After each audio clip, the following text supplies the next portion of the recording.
5. That this guy leaves me alone because I didn't do anything to him or any of his friends, and I just want to be a 26-year-old mom and raise my family. A pregnant woman ends up in the hospital after a burglary turned violent at her college area home. Good evening. Police say the woman was home alone when she found a burglar in her garage. The man began beating the woman who's 12 weeks pregnant. Her German Shepherd intervened and the suspect ran off. News 8's Richard Allen is live for us downtown right now, police headquarters, with what the victim is saying about this terrifying ordeal. Richard? Well, that's right, and police are investigating this terrifying attack on this pregnant mother who was home alone last night. The victim tells us she believes the stranger's intent was to sexually assault her, but he was thwarted when her German Shepherd came to her rescue.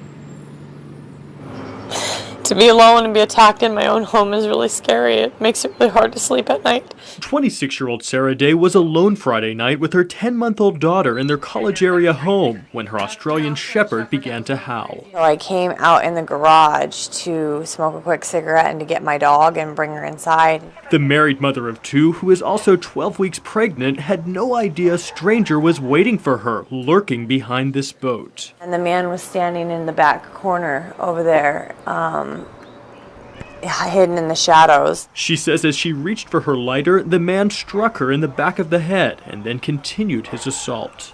Hit me 3 more times with a blunt metal object across my forehead, hit me once in the face, in the eye.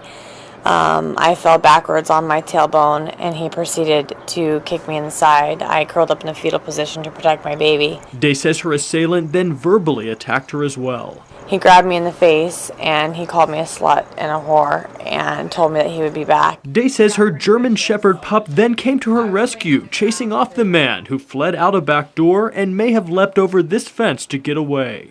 Day describes her attacker as a clean-cut Hispanic man in his mid-30s, 5'11", about 190 pounds with a medium build, wearing a white t-shirt and black jeans. She believes Friday night's assault is connected to a series of threatening text messages she's received over the past month, although who's sending them remains a mystery. Knew that we had kids, knows things about us that people shouldn't know. So it's somebody that's been watching me. Day's husband, a Marine, says he'll do whatever he can to protect his wife. I'm going to lose a lot of sleep. My dogs will no longer ever be locked up. And protect his unborn child as well. He better be hoping and praying that nothing's wrong with Miss Baby. And the victim was taken to Alvarado Hospital last night to be checked out. Now, she did suffer bruises on her face as well as a fractured rib and damaged tailbone. Now, at this point, she says her unborn baby appears to be okay, but she has scheduled an ultrasound for Monday just to make sure the fetus wasn't injured. Phil and Marcella?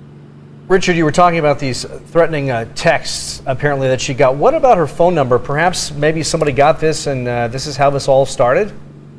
Yeah, well, it's an interesting story. Sarah Day tells us these threatening text messages on her cell phone started right after she posted an ad on Craigslist to try to give away some kittens she had rescued. Now, as part of that ad, she put her cell phone number online, and this may be where this all started. Now, of course, she says at this point she has changed her number, but if this is a very good reminder to all of us to be very careful about what sort of personal information you put on the World Wide Web. All right, good advice. Thanks so much, Richard.